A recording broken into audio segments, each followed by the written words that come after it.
জামাত শিবিরের বেদাতটা, ছাত্রদলের বেদাতটা।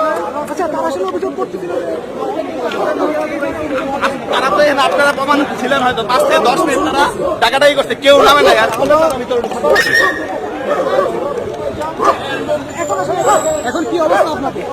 তারা আমাদের প্রতি, আমাদের সাধারণ শিক্ষার্থীদের যদি মানে তারা আঘাত করে, আমরা সাধারণ শিক্ষার্থী হিসেবে তাদের প্রচেষ্টা আমাদের দায়িত্ব, সবাই মিলে আমরা সাধারণ শিক্ষার্থী একত্রিত হয়ে তাদের আমরা হল পাড়া থেকে বিতাড়িত করি।